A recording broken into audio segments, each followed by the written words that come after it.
the 12 stones. I don't bang. Shalom, shalom, family. Shabbat shalom.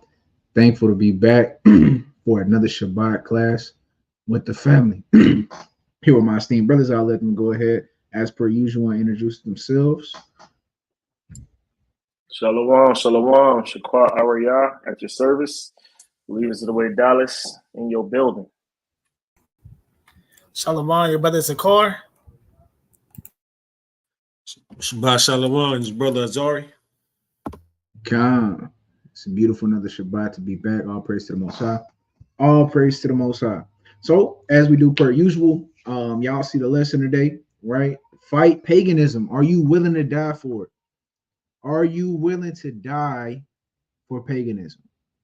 Right, that's what we're gonna be going into. All praise to the Most High. It is paganism season. I feel like every single year around this time of year, I feel like I'm fighting from my darn soul every single time this year. Every time the fall season and winter season comes in, I feel like I'm fighting for my spirit, bro. So we're gonna go into it. We're gonna get the origins of these pagan holidays that's past and coming up, right? And some of the wickedness that goes into the origins, because this is what a lot of people in the world like to look over, the origins of things.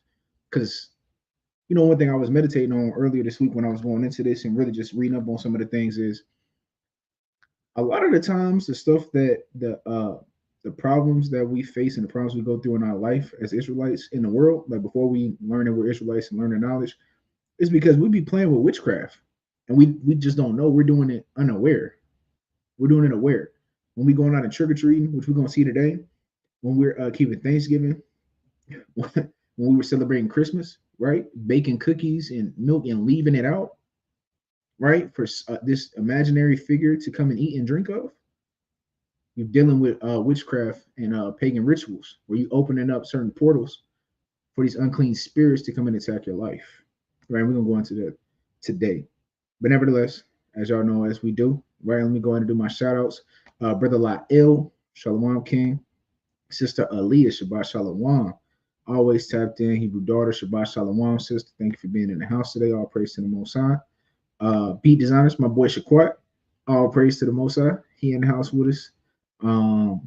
So yeah, as y'all know, we're gonna go ahead and we're gonna get this music popping. Give me 1 second. And this song is very fitting for the lesson. Song is very fitting for the lesson. Let me go ahead and put up my fair use real quick though. And put my fair use up for YouTube's sake. Fair use, fair use, fair use, fair use. Go ahead and put that up. YouTube. All right, now we can get to it. Here we go. The song is called Paganism by the Rock Bar. Y'all, some of y'all may be familiar.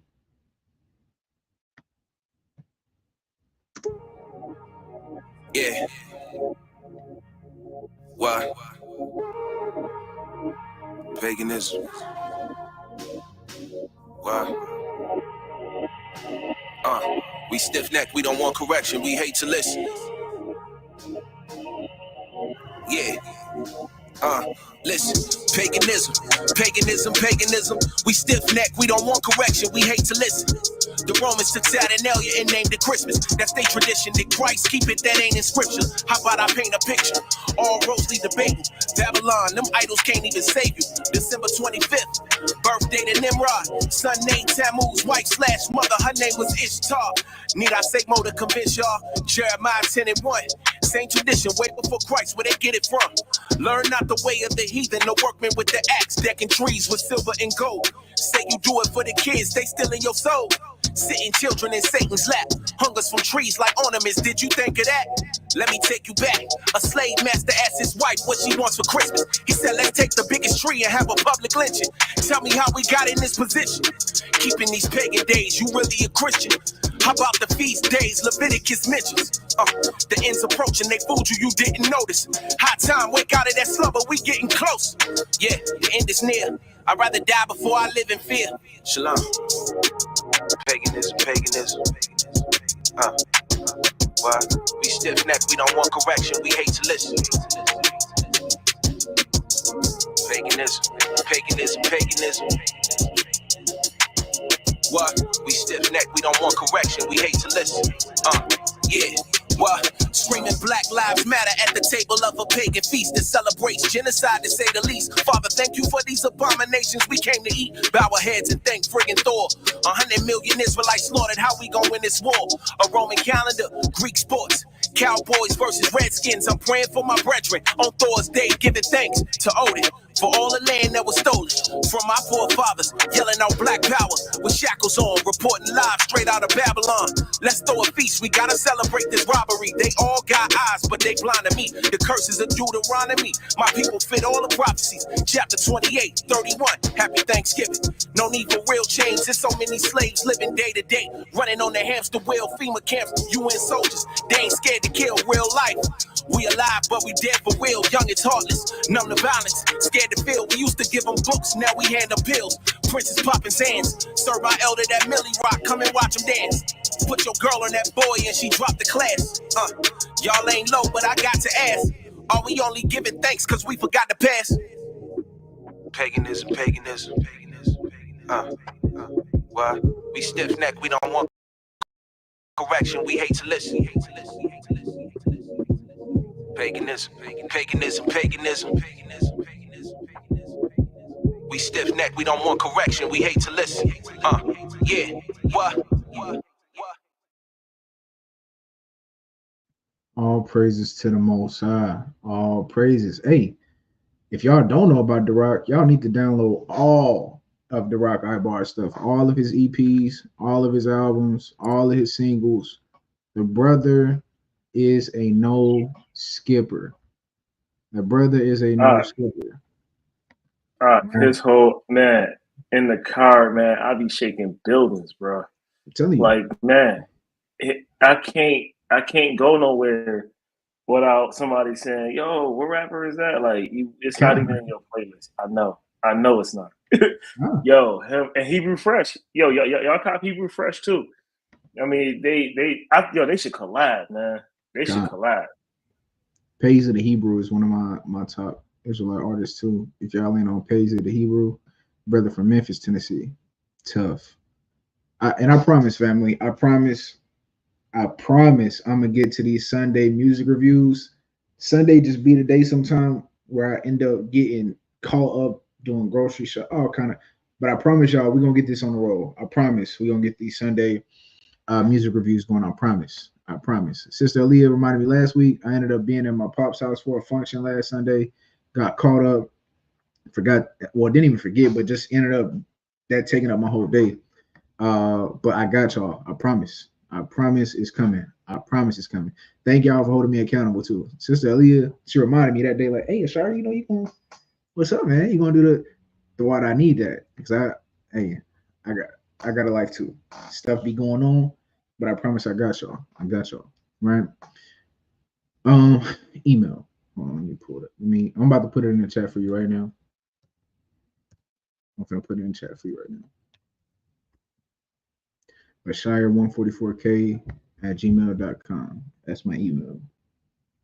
I'm gonna make a Hebrew Ethics email though, just so I can have everything under one banner. I'm slowly but surely switching all my social media over to Hebrew Ethics, so everything is easily findable. But at Shire144k@gmail.com. That is me email. Right. All right. Let's get to it. So, the title of today's lesson is "Fight Paganism. Are you willing to die for it?" Right. This lesson isn't necessarily for anybody in this chat, because for the most part, most of y'all bruised. Y'all don't do any of this anyway. But this is more so for your families, right? For your families who are in the world, who are keeping these holidays, and for your friends who may not know the origins of these holidays, right? This is for them, and for anybody who may come across this lesson. You understand? Paganism, right? So first and foremost, let me get the definition of paganism.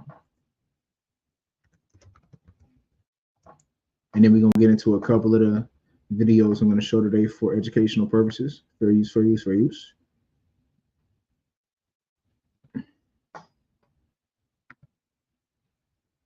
Here we go. So let me share my screen.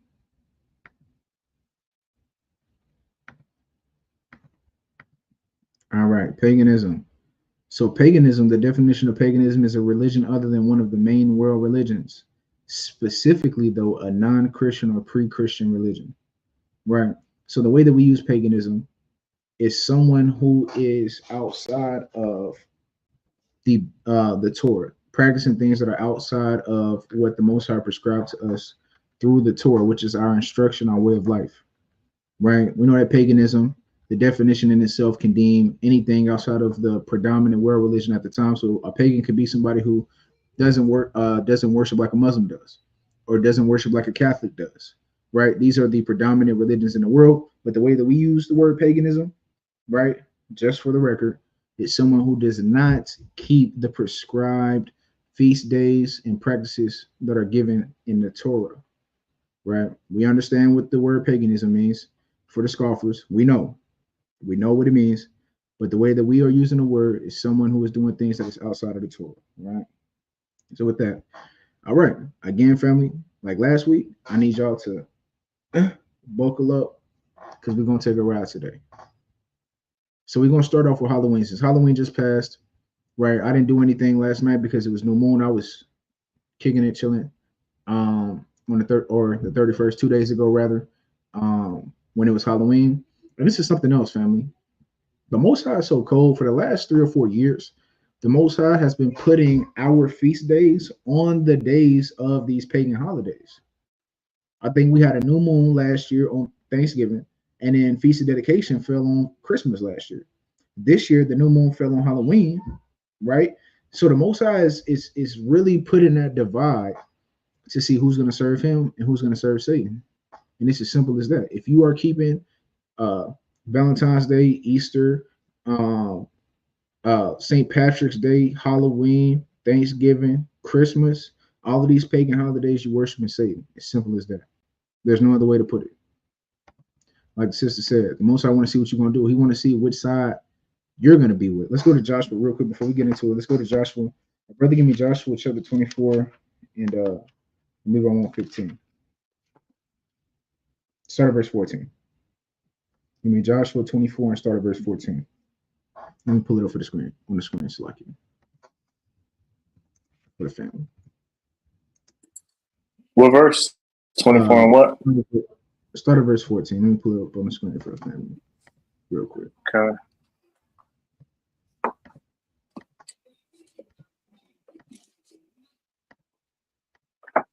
All right. Whoever got it. Joshua 24 and 14. And we're going to read through 15. I got you. She like it. Joshua 24, verse 14. Now, therefore, fear the Lord and serve him in sincerity and in truth. Right. This is why you hear brothers saying to serve the Most High in sincerity and truth. You got to be sincere.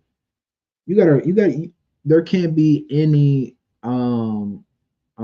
ulterior reasons for you serving the Most High other than you love the Most High and this is the right thing for you to do.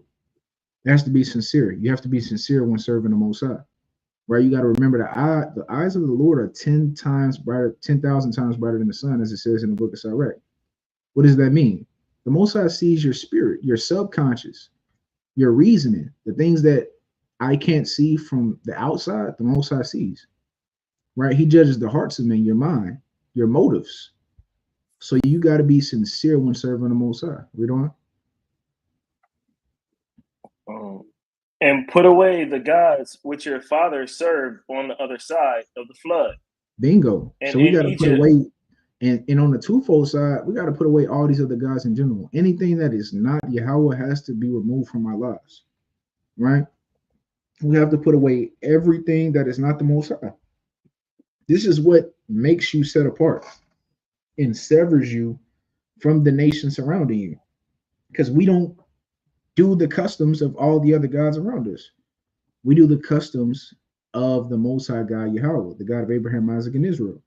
We do not behave and partake in the customs of the other nations. We don't.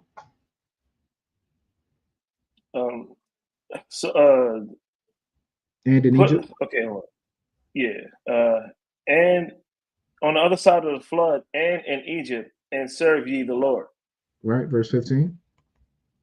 And if it seem evil unto you to serve the Lord, choose you this day whom ye will serve, whether the gods which your fathers served that were on the other side of the flood, or the gods of the Amorites in whose land ye dwell.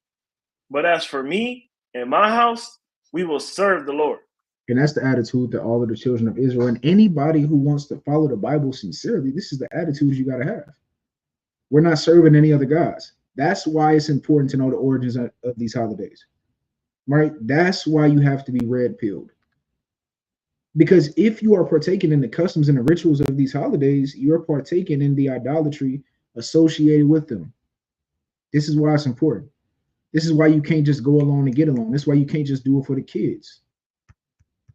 Because there are rituals associated with these holidays that are evil, satanic, and demonic. You understand? And when we're gonna watch these couple of YouTube videos today and these couple of articles we're gonna read, I'm gonna show you. You unknowingly are partaking in ritualistic, demonic activities when you are celebrating these holidays. Especially these last three: Halloween, Thanksgiving, Christmas, New Year's Day. These days we're going into, these are evil. And these actually go back to idols, gods, witchcraft. You understand? So with that, right, just to set the precedence, right, you got to choose who you're going to serve. And the Most High has been making it very clear with the way that he has been placing his feast days these last couple of years, just since I've been in the truth. These last 2 or 3 years, the feast days in this season have been falling directly on the days of these pagan holidays. Right? Case in point, last week or a couple of days ago, new moon was on Halloween. So either you was in righteousness, keeping a new moon, or you was in wickedness, keeping Halloween. The Most High is forcing you to choose. Let's get one more precept before we get into these videos, right? Hold on one second. Salakia.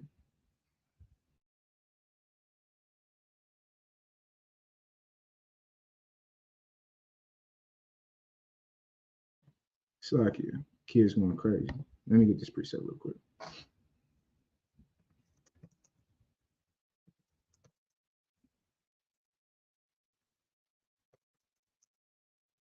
Let's go to the book of Judges.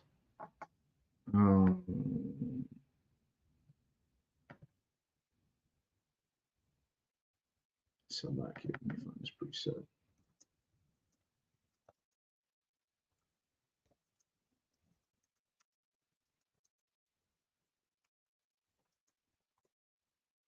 Judges chapter 3, and let's start at verse 1. Let's go to Judges chapter 3, and let's start at verse 1. Let me pull it up on the screen for the fam.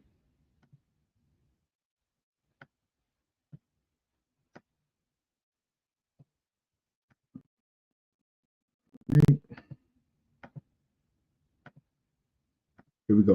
Whichever brother got it, let's start at Judges chapter 3 and verse 1. I got you, Kane. This is the book of Judges, chapter 3 and verse 1. Now these are the nations which the Lord left to prove Israel by them. Even to prove Israel by them. Right. Another word for prove here is to test Israel by them. So the Lord left the Canaanites around us in the land to prove and test if we were going to serve God or if we were going to go into idolatry and follow the gods of the Canaanites. Read on. Khan, even as many of Israel as had not known all the wars of Canaan. Because remember, when you read Judges, right, when we first went into Judges, this was the first generation after Joshua, right? So these people, they understood all of the wars that we went through to get the land. They were zealous for God, right? Keeping the law, statutes, and commandments. And then after they died, there was a generation that went astray from the Most High. So the Most High allowed that generation to go into the land and then test them by the nations around them, whether they would keep the commandments or whether they would sin. Verse 2. Verse 2. Only that the generations of the children of Israel might know to teach them war, at the least, such as before knew nothing thereof. And that's another thing, right? Hold on. That's another thing. This is important right here. Judges chapter 3 and verse 2. This is very important, right? Again, there was a generation of Israelites prior to this one who fought with Joshua in the wars that we read about in the book of Joshua. Very gruesome. So the Lord had to keep other nations around us as well to teach Israelites how to fight. Why is that important? Because as a nation, you have to have military. In order to have military, you got to know what? How to go to war. These are the crooks and the creases and the crevices of the scripture. So the Most High had to leave nations around us that were opposed to us to teach us how to go to war. This is us learning military warfare right here as well. Not only to test us spiritually, but also test us physically and mentally. This is cold, right? Now verse 3. Verse 3. Namely, 5 lords of the Philistines, and all the Canaanites, and the Sidonians, and the Hivites that dwelt in Mount Lebanon, from Mount Baal Hermon until the entering in of Hamath. And you can rest right there, King. So these are pretty much the 5 different Canaanite nations that were left to test us and teach us how to fight, right? All praise to the Most High. So now, with that being said, we have to understand that even with us being in America right now, the Lord is testing us. This is the testing grounds. This is the testing grounds of who's going to stay righteous and who isn't. I'm leaving y'all amongst all of these heathen, and I'm going to leave y'all with all of these holidays around you. What lesson did we go into, Akim, when we went into that precept in Sirach where it says the good is set against the evil? Or what? Let me just get it. We're going to do it again. We're going to bring it out again. Let's go to Sirach. What fellowship hath the wolf and the lamb?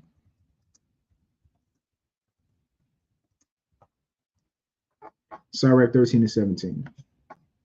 Let's get that for the family. The book of Sirach 13 and verse 17. This is Ecclesiasticus, Sirach, chapter 13, verse 17. What fellowship has the wolf with the lamb?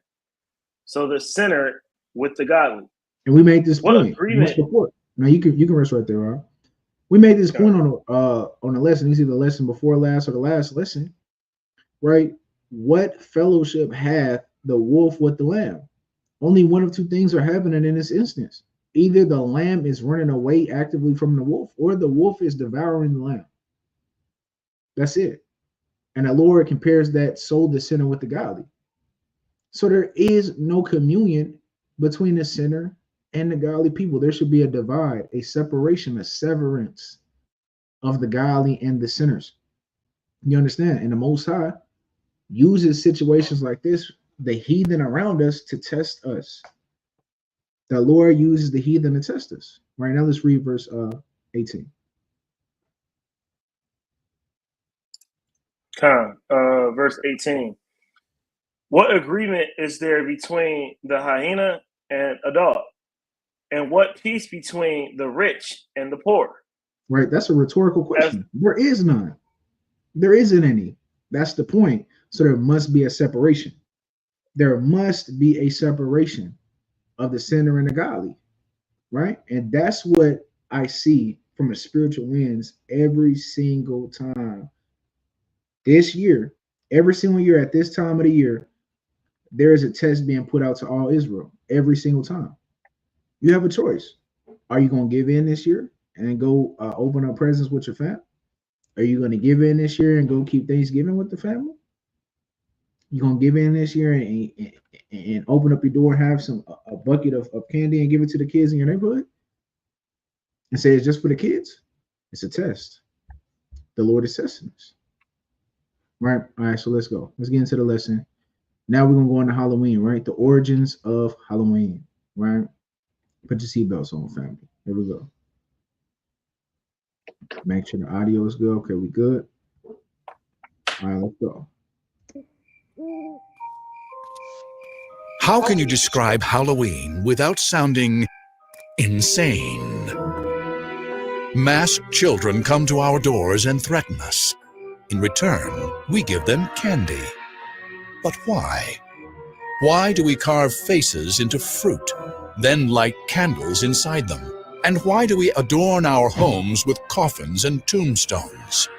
The truth is, we take great pleasure in scaring ourselves to death. Halloween is about being someone else. It's about getting outside your own skin. And I think we tolerate it because we know it's one night.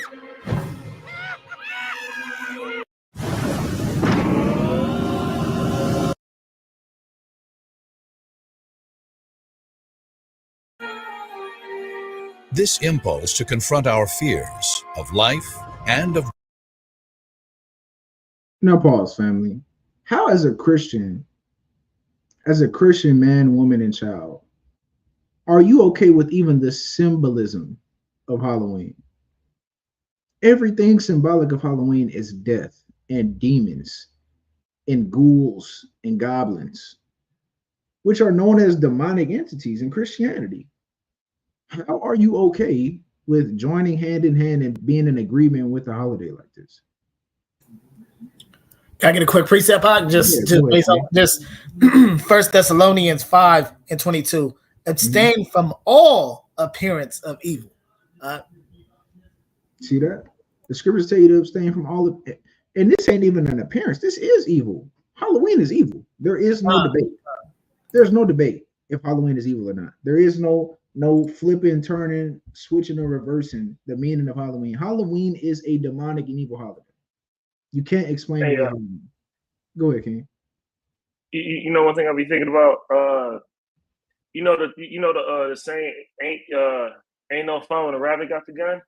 Bingo. So like you see, everybody dressing up as their favorite characters or demonic, whatever, right? Dead people, zombies. But let that appear before you in real life. It ain't gonna be so cute. You know what I mean? Even like it's, of course, it's not a real thing, but let's say if zombies do become a real thing, as we kind of see a little bit by these drugs they putting out, making us zombie-ish, whatever. But let's just say that's a real thing. And, like the apocalypse, the movies where you got to strap up, you know what I mean? And you got to, drive certain vehicles to get, be safe, whatever the case. Let's say that really does happen. It ain't going to be no fun. You know what I mean? So, like, why play with it? Why play with fire? Like, people be, bungee jumping and things like that, jumping out of perfectly good airplanes. Why play with that? Because if your parachute don't open or if that cord break, it ain't fun no more. You know what I mean? So that, like, don't play with this stuff. Well, imagine, let's take it a step further. Let's make it even more, hit it a little bit closer to home, right? Let's not even take a hypothetical. Let's talk about nightmares. When you have a nightmare, how afraid you are, even as an Israelite, even myself, right, who understands the spirit world, understand how spirits work. I understand dreams. I understand the processing of subconscious thoughts through dream. And I'm still frightened by certain nightmares I have. And that's in my own head. Like the sister said, sleep paralysis. Imagine that. These are things that people go through on a regular basis. When you see, and actually, this is talked about in Job. Let me get this precept real quick. Let me show y'all something, right? Because Job talks about these.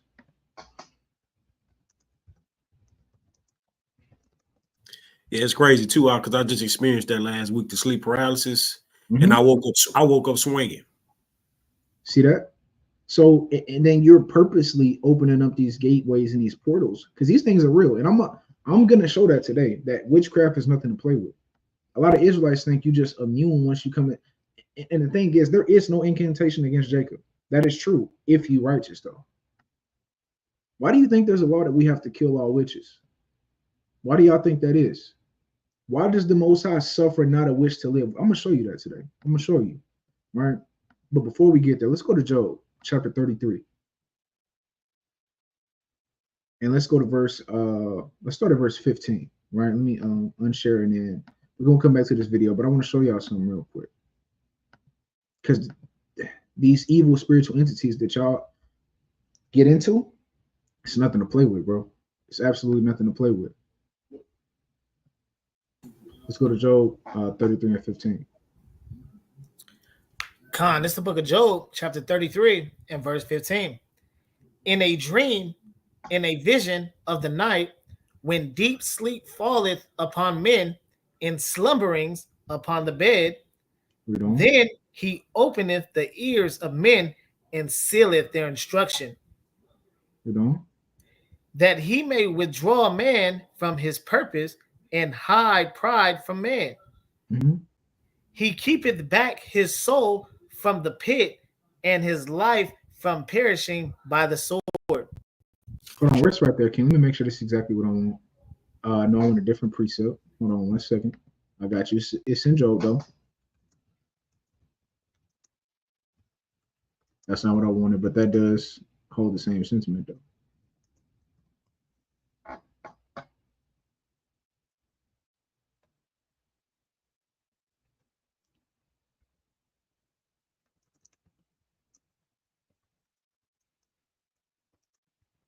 I gotta find this precept.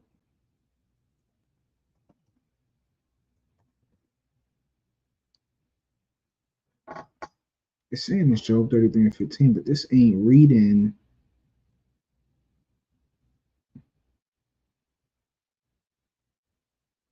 How I read Minbar.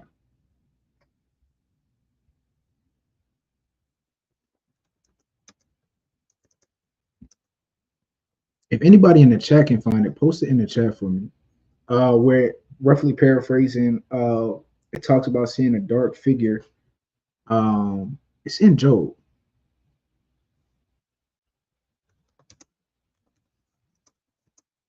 Throw me out.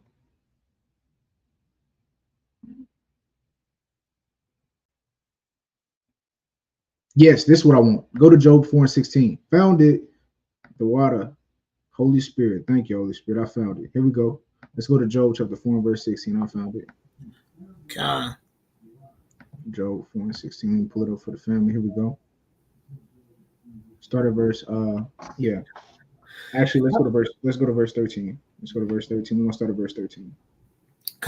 It's the book of Job, chapter 4, starting at verse 13. Can y'all see the screen? Hold on, wait. Can y'all see? Yeah, I can see. All right, let's go. Okay, book of Job, chapter 4 and verse 13. In thoughts from the visions of the night, when deep sleep falleth on men, fear came upon me, and trembling, which made all my bones to shake. Then a spirit passed before my face, the hair of my flesh stood up. This is sleep. This is the Bible explaining sleep paralysis. This is it right here. Job is describing that he experienced sleep paralysis. Read on. And what y'all are seeing is actually, see, this is what y'all don't understand, family. This is real. These spirits, what they call succubus and incubus spirits in the world, those are actual spirits that you're seeing when you're going through the sleep paralysis, bro. Read on. Verse 16. It stood still, but I could not discern the form thereof. You know that feeling when you got something just sitting on your chest and you're just looking at it and you can't breathe. You can barely breathe. You cannot move, but you awake consciously and you looking at it and it's looking at you. But you can't really discern it. Sometimes you can see the face, but sometimes just got that blank shadowy figure, or it'll be across in your room and you see it. I done had these experiences before. The brother's already said he just had it, and you see it across in your room. It's explaining that. Keep reading. I'm gonna start 16 from the top. It stood still, but I could not discern the form thereof. An image was before mine eyes. There was silence, and I heard a voice saying, shall mortal man be more just than God? Shall a man be more pure than his maker? And this was the Most High kind of checking Job, because Job was kind of boasting in the fact that he didn't sin, which he didn't. But the Most High, like, can a mortal man be more just than me? Because that's how kind of Job was posturing himself when he was questioning why certain things was happening to him. So the Most High had to visit him. He sent the spirit to visit him, locked his body up, and sent the spirit to go and show him, hey, this is what I'm saying, family. Y'all are willingly going into this evil realm and celebrating these holidays and open yourselves up for these spirits to come and attack you. You're willingly doing it. You're fair game. Read on. Verse 18. Behold, he put no trust in his servants, and his angels he charged with folly. And that just shows you how holy the Most High is. He charges the angels with folly. The angels who do all of the Most High's commandments, he charges them with foolishness. That's how perfect and righteous and pure the Most High God is. But nevertheless, just to show y'all, let's make it hit closer to home. Forget zombies. Let's talk about our dreams and the nightmares we have and the sleep paralysis that we go through, and that's talked about in the scriptures. But you're opening yourself up to these things. You wonder why your job messed up. You wonder why you waking up with scratches on your back, but you don't sleep with anybody in your room, but you waking up with scratches on your back. I ain't gonna get too deep. I don't want to bug nobody out. But hey, those that get it, they get it. This ain't nothing to play with. This spiritual. This is why it's so important to come out of Babylon, because there are repercussions for your actions, spiritually and physically. There's repercussions. All right, let's get back to this YouTube video. Let's go. Remember, last week, what did I tell the gates to your temple was? The doorways to your temple was your ears, your mouth, your nose, and your eyes. Those are the entrances to your temple. You got to protect them at all costs. Let's go. Death and make sport of them. It's ancient, and so are our treasured Halloween traditions.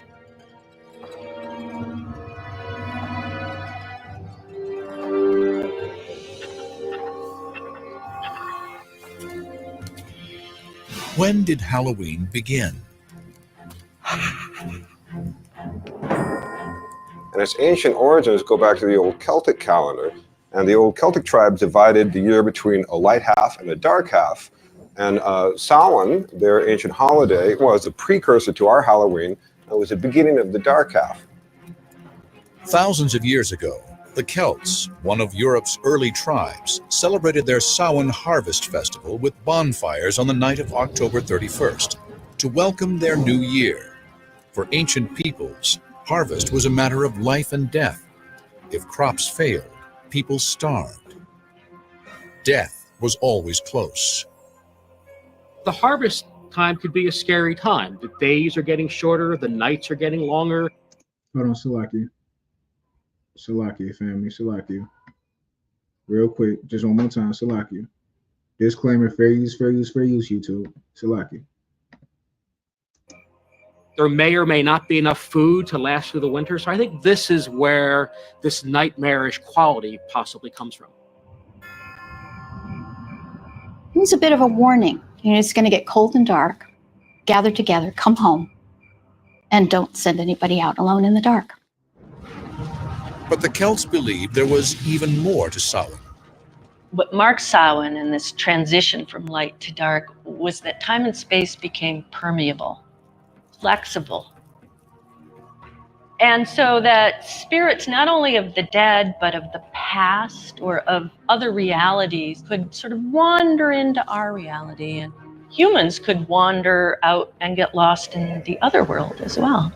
The veil between life and death was at its thinnest, and the living and the dead could commingle. And that's at the root of all the Halloween celebrations. Stories persist of people on Samhain night getting trapped in the other world, and of the dead appearing among the living. But the truth is, we know precious little about Samhain. We can only guess that their bonfires likely drew one familiar Halloween icon, a thing familiar yet frightening to many: the bat. Before there was electricity, the only way you would have seen a bat would have been by the firelight. And in fact, you probably would have seen it around the fire because bats eat insects, and insects are attracted to the light. Bats come out at night, and nighttime was scary time. So if bats are the best and baddest part of your Halloween, you might just credit ancient people like the Celts. And they weren't the only ancient culture with creepy traditions. Others also looked to their dead. Many, many cultures sort of set aside a day or a couple of days to ritually celebrate and recognize the dead. An interesting thing is that you find a lot of them at about the same time period, especially in agricultural societies, because if you think about it, spring things come up out of the ground, they're very green, you harvest in the middle of the summer, and towards the fall, and when it gets towards winter, things die. Join large-scale battles with military vehicles. The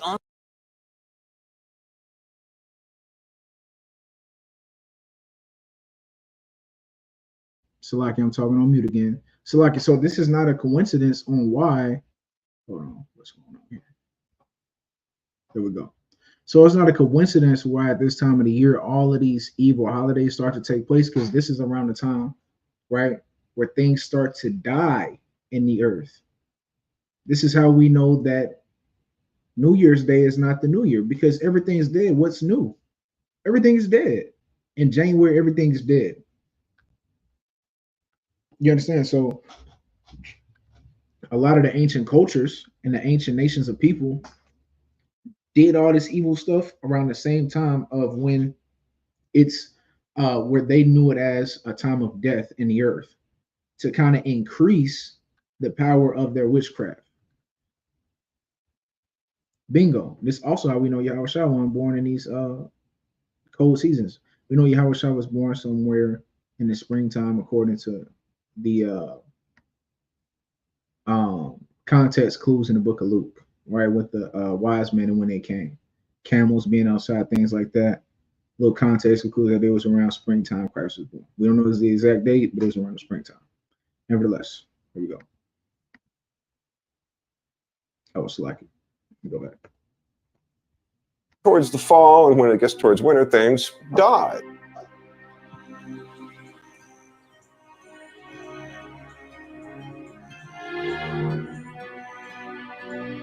But how did these ancient traditions survive into our modern era? In Western culture, they were preserved by, of all people, Christians. Hold up. Did y'all hear that? Who preserved these customs? Christians. Christians are the ones that preserve these customs. So this is why you see Christians every year finding nothing wrong with doing it. Because you wouldn't be a Christian if you didn't celebrate these evil holidays. This is also how we know Christianity is of Satan.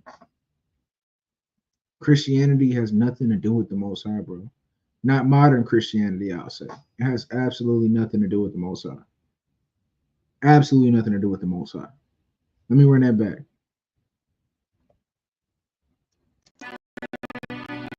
But how did these ancient traditions survive into our modern era?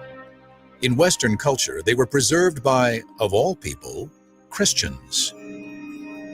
In a bizarre twist of history, as Christianity spread, it adopted and reimagined pagan folkways rather than try to stamp them out. This made it easier to convert pagans. A key pagan festival destined to get a Christian makeover was Lemuria, when celebrants placated the dead, culminating on May 13th. Of all the different days that they have in the Roman calendar to celebrate the dead, it was the spookiest. So on the Lemuria, what are called the larvae, the ghosts of the departed, would come up and haunt people.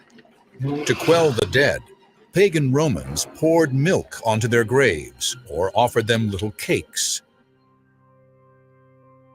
But the church co-opted Lemuria in 609 AD, turning May 13th into All Saints' Day, a day to honor the most holy of dead Christians. Setting aside this day was an attempt to Christianize this very pagan festival, and yet at the same time what it did was it kept a lot of the same themes going. The Christianized version of Lemuria was such a success that church leaders made a decision that eventually gave rise to Halloween. They moved All Saints, or Hallows Day, to November 1st to drain the life out of pagan Samhain. So just to get this right, just for the record, historically, instead of doing what the Most High said and destroying these ideologies and these people, we said, you know what, why don't we add it and remix it and turn it into All Saints Day? Where is that in the Bible? Where can I look, book, chapter, verse, where I'm going to find All Saints Day in the Holy Manuscripts? This is a question as a Christian you must ask yourself. What are you practicing? Are you really serving Jesus Christ and the God of the Bible, or are you serving Satan? Call a spade, bro. What are you worshiping? It can't be. this can't be Christ. This is not Christ-like at all. At all. Let's get a couple precepts real quick, right? I didn't want to jump the gun, but let's go to Leviticus 19 and 31. Let's see what the Bible says about this. Let's go to Leviticus 19 and 31. Con, this is the book of Leviticus. Oh, go ahead, Ken. You got it.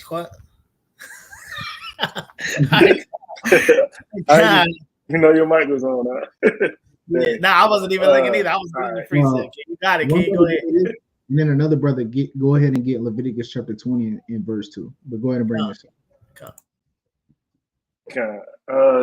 Leviticus 19 and verse, you said, what verse? 31. 31, come. Regard not them that have familiar spirits, neither seek after wizards to be defiled by them. See that? I am the Lord your God. And don't people dress up as witches? Ain't this the prime day where you're gonna see little hundreds of tiny baby, adolescent, and adult witches and wizards? Ain't this the prime day to dress up as a wizard and a witch? Yes. Like, so you got to ask yourself again, family, what are you serving? What are you serving? I got two precepts off of that, King. Like, I can wait to bring them out, but I got two. Come on. Get that Leviticus 20 and 2, and then we'll get the precept. We're going to read through verse 7. This is the book of Leviticus, chapter 20, starting at verse 2. Mm-hmm. Again, thou shalt say to the children of Israel, whosoever he be of the children of Israel, or of the strangers that sojourn in Israel, that giveth any of his seed unto Molech, he shall surely be put to death. The people of the land shall stone him with stones. And this is doing the brother Lael said, oh, well, I'm doing it for the kids. This is the equivalent of just doing it for the kids. You are sacrificing your children unto another idol, another deity. This is the equivalent. Just doing these holidays for the kids is the equivalent of sacrificing your child unto Molech spiritually. The last precept that we brought out was Leviticus 19 and 31. Read on, King. Verse 3. And I will set my face against that man, and will cut him off from among his people, because he have given of his seed unto Molech, to defile my sanctuary and to profane my holy name. And then we learn on the Sukkot lesson that we are now the sanctuary of the Most High. Are you not defiling your sanctuary by going and keeping the rituals and customs of these evil idols and deities? Indeed, you are. Read on. Verse 4. And if the people of the land do any ways hide their eyes from the man, when he giveth of his seed unto Molech, and kill him not, then I will set my face against that man and against his family, and will cut him off, and all that go a whoring after him, to commit whoredom with Molech from among their people. Now, what is that whoredom? Are they going to physically have sex with Molech? No, it's talking about idolatry, going to worship and partake in the customs and rituals that come with Molech. The Most High God, read verse 4 again. This is why I have to do this lesson. Verse 4 is exactly why I have to call a spade and teach it in this manner. Read verse 4 again. Verse 4. And if the people of the land do any ways hide their eyes from the man, which he giveth of his seed unto Molech, and kill him not. And this is why I can't accept I'm just doing it for the kids. This is why that is unacceptable. That's an unacceptable rebuttal. It's an unacceptable excuse. Doing it for the kids is unacceptable. God does not care about you just doing it for the kids, bro. Read on. Verse 5. Then I will set my face against that man and against his family, and will cut him off, and all that go a whoring after him, to commit whoredom with Molech from among their people. And verse 6. And the soul that turneth after such as have familiar spirits, and after wizards, to go a whoring after them, I will even set my face against that soul, and will cut him off from among his people. Read on. Verse 7, sanctify yourselves therefore and be ye holy, for I am the Lord your God. The Lord told us to sanctify, purify yourself, meaning do not do the things that I'm telling you. All of these things go back to these idols, these rituals that we do, the trick or treat. When it's going to go into that, the trick or treat, that goes back to an old pagan ritual of taking cakes to throw up prayers to get your family members or someone you love out of purgatory. That's what tricking and treating goes back to, bro. And let's think about it. Tricking and treating, Halloween is the one. I made a Facebook post. I said this is the only day of the year where stranger danger does not apply. All year long, we teach our children stranger danger until Halloween. Now, all of a sudden, we taking our children not only to the houses within our own neighborhood. No, we go to a neighborhood across town where the white folks at. In a strange, we've never been here before. We don't know none of the people in this neighborhood. And we take our kids door to door. And then what's so cold, we sit in the car and we tell our kids, hey, you go knock on the door and ring the doorbell. You go ring the doorbell and say trick or treat. We don't even walk with them. We send them, hey, go trick or treat. And we send them up there dolo and ring the doorbell, trick or treat, give us something sweet to eat. That's wicked, bro. That's wickedness. All year long, we teach stranger danger. Don't talk to strangers. Run away if you see strangers. Scream if you see strangers. But on Halloween, all of that goes out the window. That no longer applies. Stranger danger no longer applies. Hey, go ahead. Not to mention, Shalakia, not to mention the haunted houses that you send your children to by themselves or with their friends.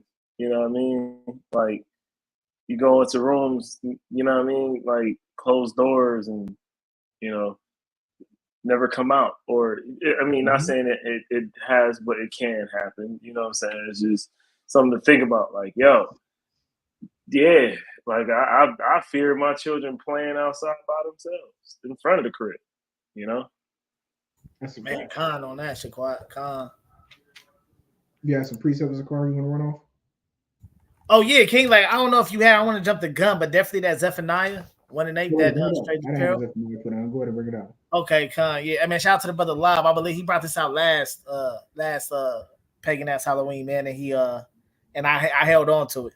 But definitely it's book of Zephaniah, chapter 1 and verse 8. Mm-hmm. And it shall come to pass in the day of the Lord's sacrifice that I will punish the princes and the king's children and all such as are clothed with strange apparel. God, that's a great precept. And that strange apparel is going into sin, right? This is going into your spiritual garment, right? So even the children are going to get whacked, for lack of better words. The Most High don't care if you're a newborn, if you're an adolescent, if you're a kid. Remember, this is the same God who sent a bear to tear children apart for mocking a prophet.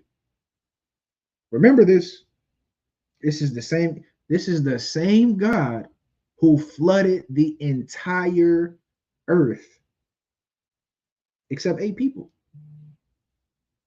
You got to understand, it was pregnant women, there was babies, there was adolescents, teenagers during the flood, and the Lord killed them.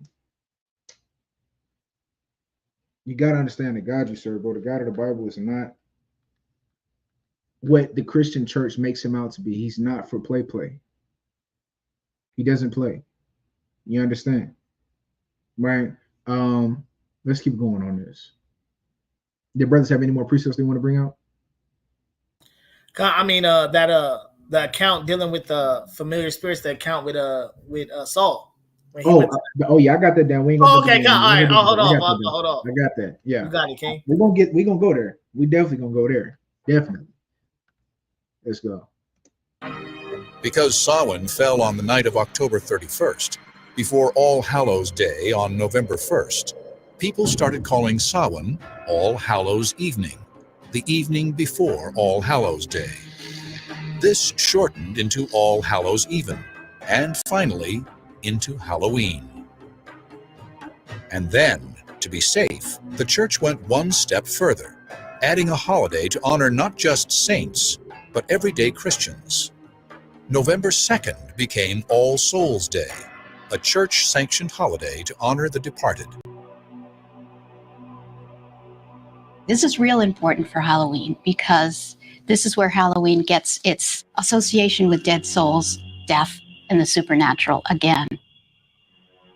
What's up, y'all? It's OJ. Cookie Run Tower of Adventures is here. And with Google Play Games, Bro, these ads are blowing me, bro. Church for inspiring the creepy essentials of Halloween. But wait, there's more. The church also helped establish the tradition of trick-or-treating, sort of. It all started during the Middle Ages on All Souls Day, when priests told Christians to pray for souls trapped between heaven and hell in a netherworld they called purgatory. Purgatory is not a pleasant place. It's not hell. It's not as bad as hell is, but it's still probably pretty fiery. Souls are kind of suffering there. Luckily. Now, for the person who may come across this video later on, Lord willing, please, in the comment section, if you see this video, post in the comments where the Sam heck is purgatory in the Bible. Please post a precept in the comments to show me where purgatory is in the Bible. This is something for you to think about. I want you to have your thinking caps on. I want them screwed on, and I want you to screw on your listening ears, like in grade school. Please show me in the Bible where purgatory is. Please. I digress. There is something that you could do. You could offer up prayers for them. How did souls get out of purgatory? According to the church, if enough prayers were offered, a soul would fly up into heaven. Where is that in the Bible? Like nobody questions these things. Where in the Bible does God say if you go to your Roman Pope or to your local pastor and shall ask of him meat and offer up supplication, I will remove that soul from purgatory? Is that in Isaiah or Jeremiah? It's got to be in one. It's got to be. It's got to be. It's got to be, bro. It's got to be. Where is that at? It does not exist. That's the point. This is all paganism. It exists in Hollywood, in the movies, No, bro. and TV. It's like that. It's a lie. It's like that only God can judge me spirit, bro. That is not the Bible. That's Tupacology. That's Tupacology. God didn't say that. We got to start questioning where these things come from. Oh yeah, like the sister said, no, that's Enoch. So I definitely know it's pseudoed in. Nevertheless, I digress. We gotta question these things that we're doing. We have to get out of autopilot. Being on autopilot is gonna get you killed. Being on autopilot is gonna get you killed. I digress.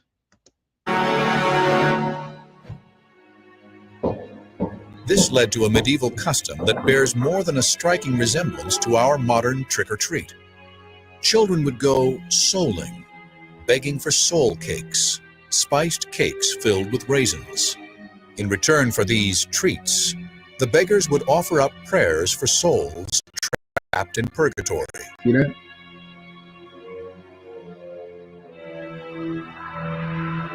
While this forerunner to trick-or-treat became a preoccupation for medieval Christians, so did another future essential of Halloween: witches. It made perfect sense for people in medieval times to believe that there were demons and witches. And if there were demons and witches and they were responsible for bad things in the world, it made sense that you hunt them down and you kill them. That was their worldview. A witch panic in the 16th century helped establish the look of the character that, for many, epitomizes Halloween. Almost always women, witches were seen as in league with Satan. They were probably the healers who had cures and folklore and passed down orally through generations. And at some point, that becomes very suspicious for whatever reason to the religious people around them. And a lot of the symbols that were associated with these women, who probably often lived alone, may have been somewhat eccentric, of course, end up becoming associated with witches. Over time, as more and more women were accused of witchcraft, Their practical kitchen tools acquired sinister dimensions and became model Halloween icons. Even something as mundane as a broom became an instrument of evil, as well as handy transportation. Another accessory in every witch's lair was perfect for brewing devilish potions: the cauldron. Cauldrons become very popular. Again, it was something that every household had in medieval ages. It was your basic cooking implement. The pointed witch's hat was a variation on a medieval countrywoman's hat. And of course, the mysterious lurking killer with the glowing eyes, the cat. It's not surprising that cats are associated with witches and Halloween. Cats can be a little enigmatic. You don't really know what's going on in their head. Also, they used to hang out near the hearth and by the brooms, so they became associated with witchcraft and with Halloween. Black cats and witches, graveyards and ghosts. The spooky elements of America's great Gothic holiday were taking shape. Yeah, that's a great point that Aaliyah just made, right? Warlocks. A warlock is a male witch, right? A witch is a female sorcerer, and a warlock is a male sorcerer. That's the difference, right? But yes, that is very true. The warlocks are the ones that were passing down most of this information. This is where most of your occultic secret societies go to. Warlocks who are dealing in occultic magic, right? Mostly European, but a lot of this was passed down from the ancient Japhites. A lot of this information was passed down from the ancient Hamites and the ancient Japhites. You understand? And that's another Lael. See, this is why it's good to understand where these certain customs and these certain sayings and these certain beliefs derive from. Witches and black cats are an evolution in Halloween. They weren't originally associated with Halloween, but they became associated with Halloween in the medieval times. This is why it's important to know history, to know what you're doing, to know where what you're doing comes from. You got to get out of autopilot. You have to get out of autopilot, right? Hey, very, very important. Go ahead, Ken. So, like, I got a couple of recepts I can rip through right quick. Yeah, go ahead. All right. I got John 8, verse 11.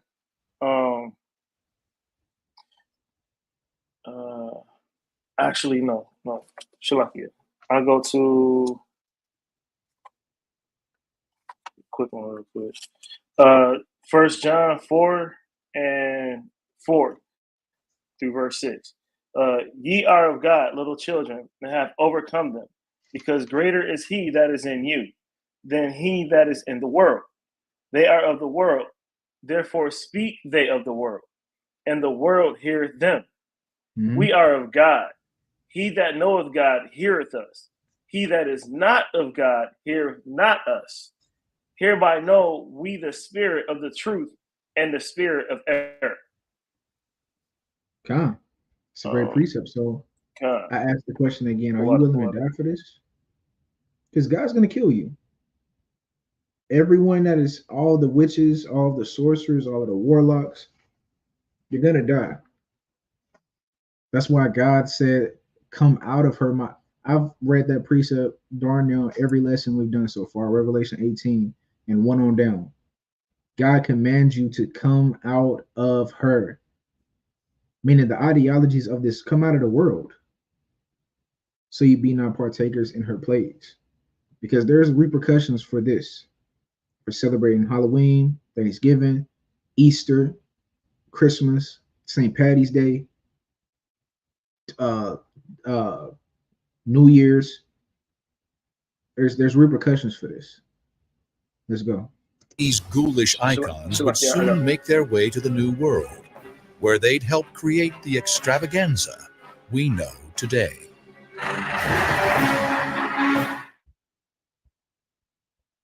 Hate seeing ads? Here's how to get rid of them, or get... All right, so Leah said hit the I. Okay. Block. All right, so Leah, I'm just supposed to hit block ads.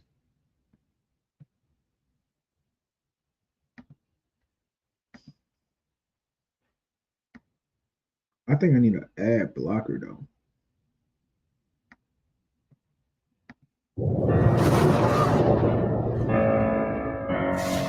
bonfires, worshiping the dead, begging for treats.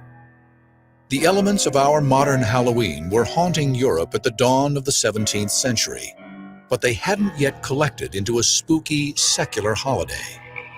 History would now start consolidating them and give life to an odd celebration of death. It's death that makes this holiday.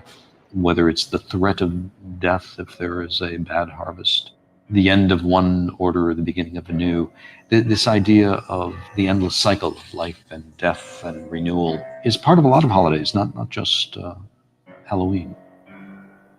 This period saw the continued influence of one of Halloween's most colorful icons, the mask. It often appeared in tandem with another Halloween tradition, destructiveness. Rowdy beggars at All Hallows Eve also guzzled their share of alcohol, and demands for food and drink became more threatening. Masks helped hide their identities. These boundaries between the living and the dead, and between society's rules and anarchy, were tested as day turned to night on All Hallows Eve. In Britain, they got into some very particular forms that involved dressing in costumes and going house to house to present these little plays. And at the end of the performance, they would be rewarded with food and sometimes money. Was this trick or treat? Not quite, but the resemblance was there. In 17th century England, many of these customs survived only in rural areas, but they would soon turn up in the city streets, thanks to a pro-Catholic terrorist named Guy Fawkes. On November 5th, 1605, Fawkes tried to blow up London's House of Lords with 36 kegs of gunpowder. Guy Fawkes was tried, found guilty, and hanged. And according to legend, his body was... Hey, did y'all learn about this guy in history class in school? Nah.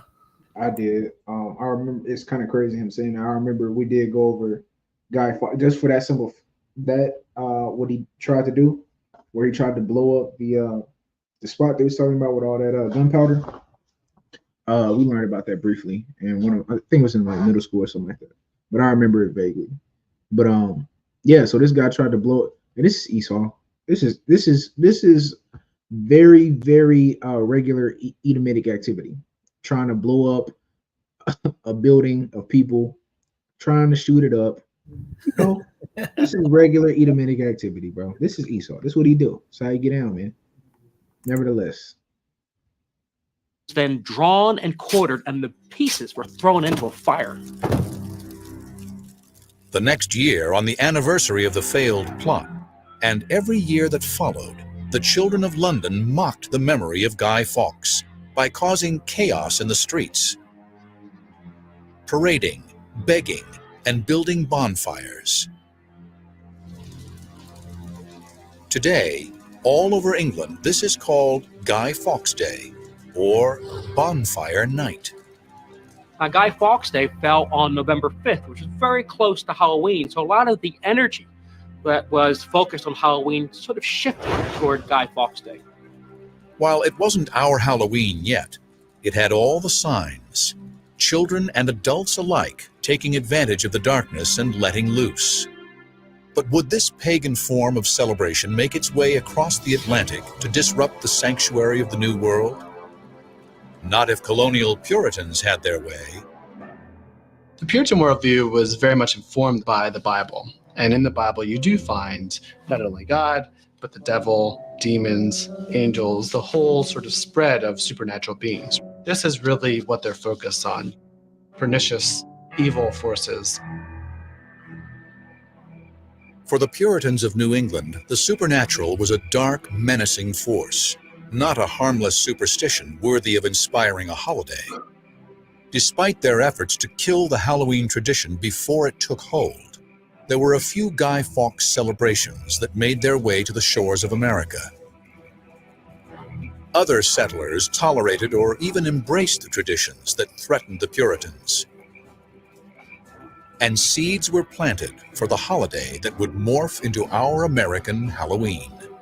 you find snippets here and there, people celebrating or having a costume party or something, but it's very difficult to actually pin that to something we would call capital H Halloween. For example, there's an 1833 description of a Halloween, not even so much a party, but just a small gathering where they told ghost stories around a fire. But now, let me skip because who cares about Guy? Let me get up here to trick or treat so I can fast forward a little bit.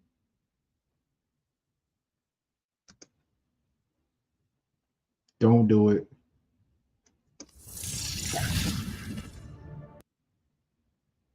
It did it.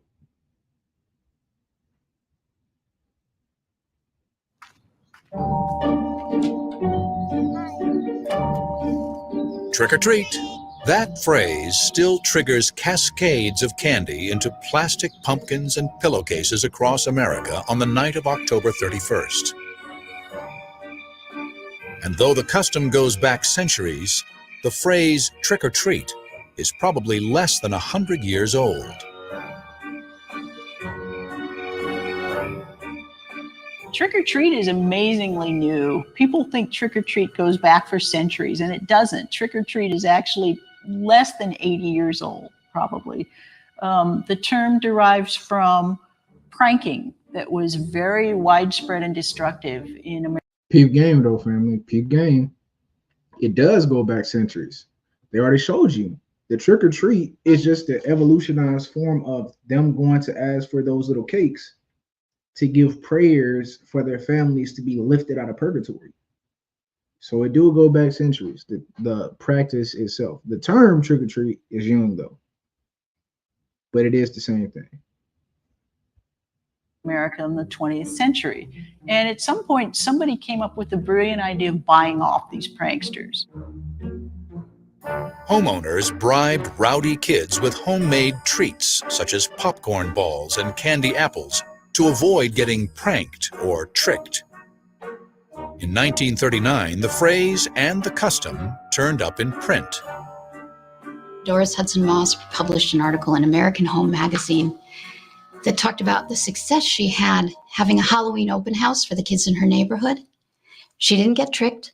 She gave them sweets. It all worked. With the new custom came new treats. Not so much homemade goodies like popcorn balls. Now kids got store-bought, pre-packaged candies. Mars bars, Reese's cups, and good old Hershey's chocolate.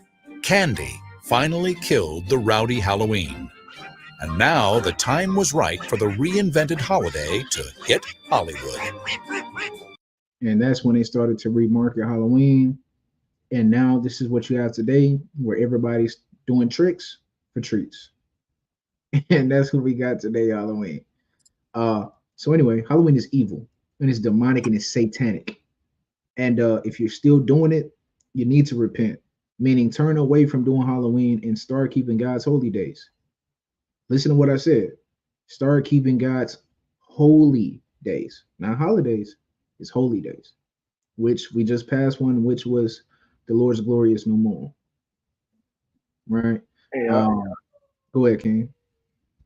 Hey, Shalaki, I got a precept. I found the one I was looking for, but I got another one right quick. Romans 8:37. Nay, in all these things we are more than conquerors through him that loved us.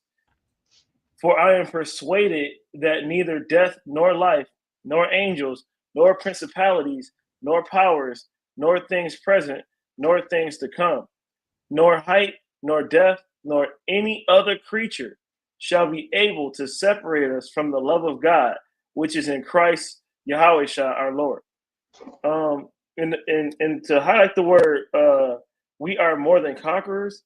My first CD I bought was Kirk Franklin, and it was I think it was the New Nation Project, if I'm not mistaken. But I believe it was his first album. He had a track where it was highlighted, "We are more than conquerors," and of course, I was a child, like not really too much of a child. I was like probably 8, 7, or whatever. But I'm not knowing that some of these verses or these words is coming from the Bible. You know what I mean? Mm-hmm. Now, if there was somewhere in there that where it would fulfill the rest of these precepts, it would kill the pastor sermons and things like that, because it's just those one words they throw in there and it just makes you feel real good. You know what I mean? And real quick, the one I was looking for is Psalms 121 verse 7. The Lord shall preserve thee from all evil. He shall preserve thy soul. Verse 8. The Lord shall preserve thy going out and thy coming in from this time forth, and even forevermore. So he always got our back when we looking for him. He always got our back when we don't deny his words, and especially in visions and dreams that we were speaking about earlier. He always got our back when he's speaking to us in such a manner. The only thing is that when we hear him and don't walk towards him or deny what he's trying to tell us, then that's when the bad things start coming and we wonder where it's coming from. Or some things like trick or treat. You know what I'm saying? Like, we can get tricked into thinking that something is good, but then when we step into it, it's not. You know what I mean? So, just stay prayed up, stay close to the Most High. Come. So yeah, man, stop doing tricks for treats, bro. Stop doing tricks for treats, family. Cut it out. Now, moving forward, let's go into Thanksgiving, right? We're rolling up on Thanksgiving, right? Thanksgiving is coming up, what, on the 28th this year? It is now? Oh. Man. Thanksgiving, bro. This is probably the most remixed holiday of them all. Everybody flips and reverses Thanksgiving, bro. Now Thanksgiving is just a day where my family is off, so we're coming together to have a feast. No, bro. No. We're gonna get into it. Let me share this. We're gonna read this article on the bloody origins of Thanksgiving, bro. Let's go. All right. We'll be reading this article from Cultura Colectiva. Here's the true and bloody story behind the origins of Thanksgiving. Behind Thanksgiving celebrations lies a dark story full of conflict, blood, and last but not least, genocide. This was updated or posted on November 6, 2023 by Isabel Carroll. Who is Isabel? Let's see. Who is this chick? Who is this chica? A history buff. Hold on. Let me go to the Smithsonian's, because I don't know who this chick is. And it's something brothers and sisters got to start doing. You got to start fact checking these little articles. I don't know who that chick is. All right, here we go. Smithsonian.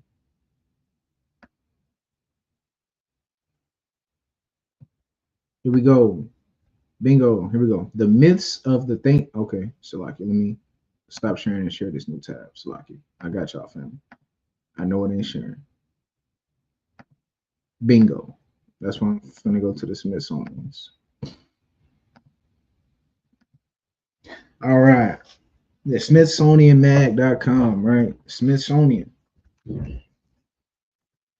The myths of the Thanksgiving story and the lasting damage they imbue. In truth, massacres, disease, and American Indian tribal politics are what shaped the Pilgrim Indian Alliance at the root of the holiday. Right? So what did we learn in school about Thanksgiving? Right? We learned the Pilgrims came over here. Right? They came over here. They met the Indians.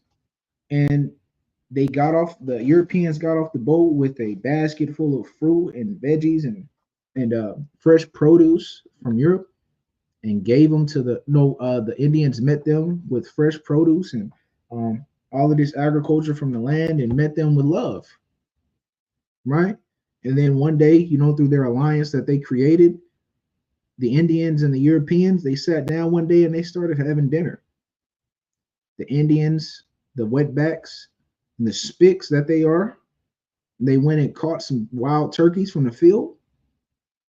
They came and dressed it. They went and got some of their local agriculture and some of their local produce from their gardens, right? It's crazy how they teach this story. They teach it like the Indians were wild, like they were literally wild animals. And the Europeans came over here and civilized them. This is what the Jehovah Witnesses believe about the Negro.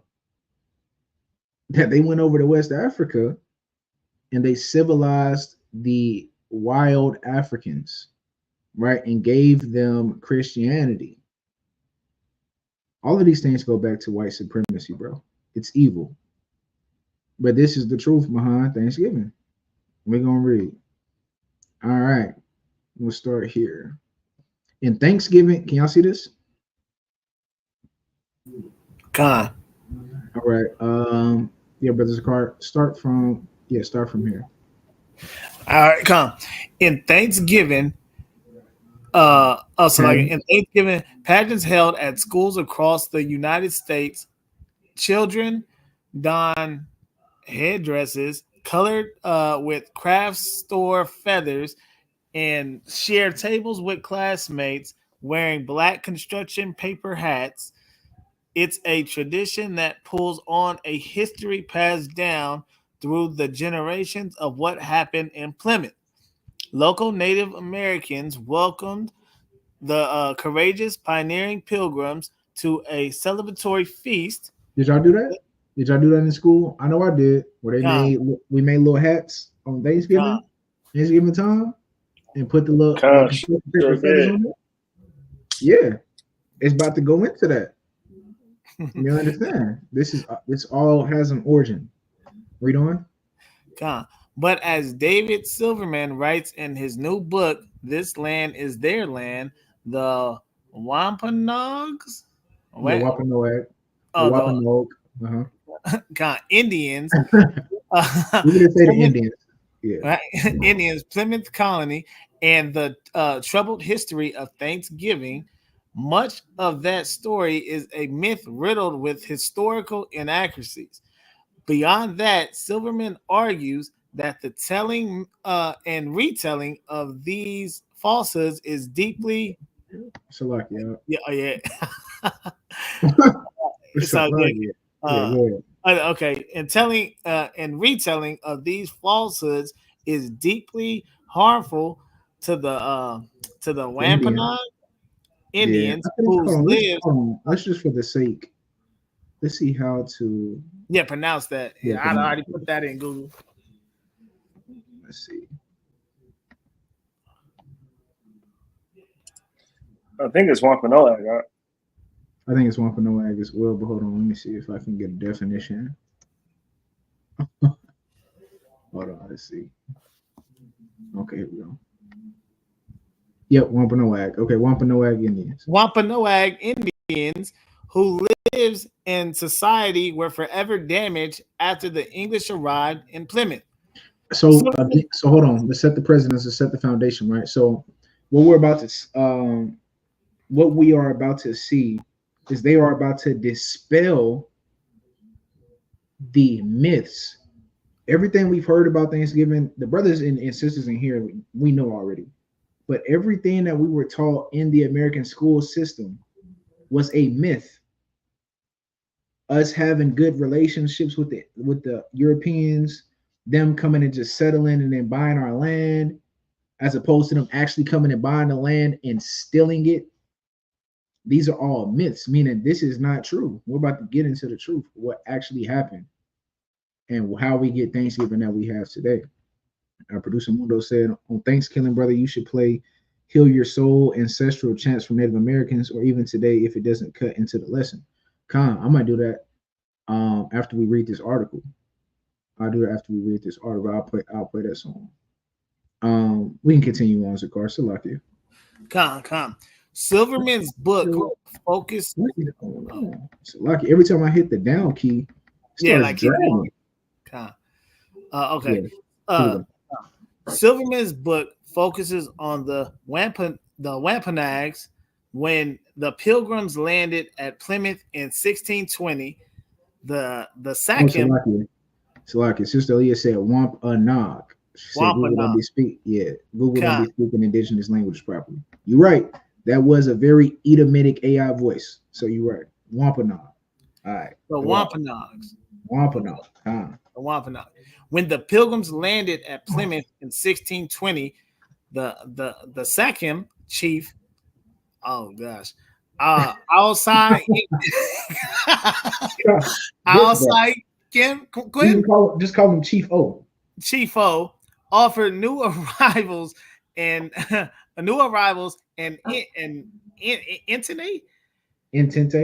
Intente primarily as a way to protect the Hold on. Let's slow down. Let's slow this down. What is an Intente? Hold on. Let's see. What is this? Okay, so we basically brokered a peace treaty, right? An Intente is a friendly. Hold on. So like I'm not sharing. So like. Here we go. An Intente. An Intente is a friendly understanding or informal alliance between states or factions, right? So basically, the chief saw the Europeans getting off the boat.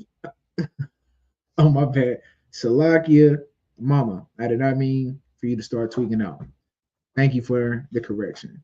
But nevertheless, an Intente is pretty much an understanding. You know how brothers will come up to you and be like, hey, bro, y'all shake hands on it? Be like, hey, bro, don't do X, Y, and Z, and we'll be good. Shake hands on it. You might dap up, embrace each other. That's what Chief O did with the Europeans. And this is just going to go to show you that these people are truce breakers. You cannot trust them, like the Bible say. Trust not thine enemy. Trust not thine enemy. We're going to see that. All right, let me get back to the screen on the myths. Right? So pretty much Chief O brought a peace treaty, right? Or an understanding, I should say. He came to an understanding with the Europeans. And we can start right here, King, at primarily. Primarily as a way to protect the Wampanoag against their rivals, the Nagarandsets. Hold on. Let's look it up. We're gonna learn. We're learning. Hold on. Right. Let's see how to pronounce this, John. It sounds like the genealogies in Genesis. Maybe Sister Leah, ask Mama how to pronounce this one. Ask her how to pronounce this, because we're about to see what Esau say, but ask her. Narragansett. That sounds too close to nigger, but Narragansett, a member of a North American people of Rhode Island. So this is a fam or a tribe of our Native American brothers. Narragansett. It may be, or it may Narragansett.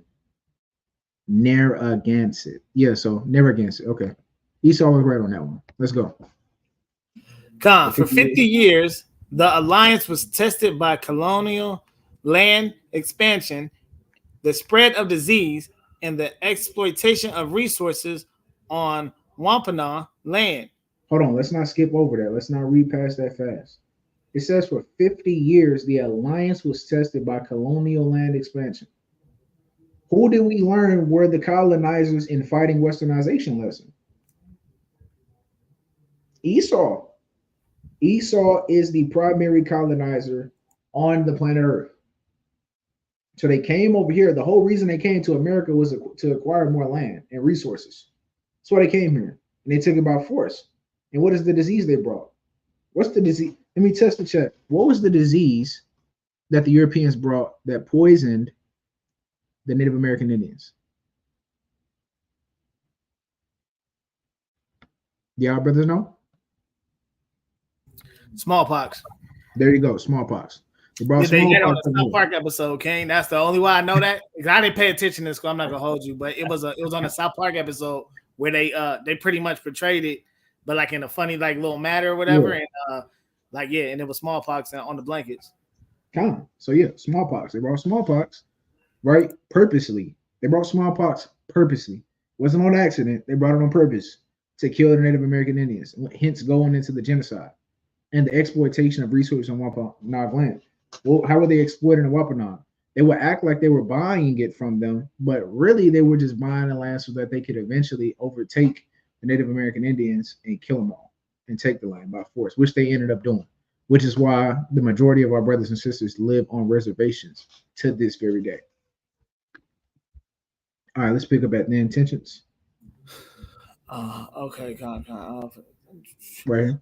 Then tensions ignited into war known as King Philip's War, or the great Narragansett War, the conflict devastated the Wananogs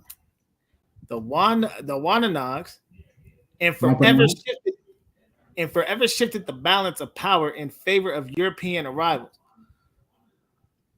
Well, oh gosh. So the what you said today, remember the Pilgrims' entry to their homeland as a day of deep mourning rather than a moment of giving thanks. Here we go. Now, this is what we got to understand, right? The people that this was done to hold this day as a day of mourning. But we just casually go about it like, oh, no, you know, it's Thanksgiving. Yay. Thanksgiving. Yay. We get to eat. We don't even think about the people that got destroyed for this day.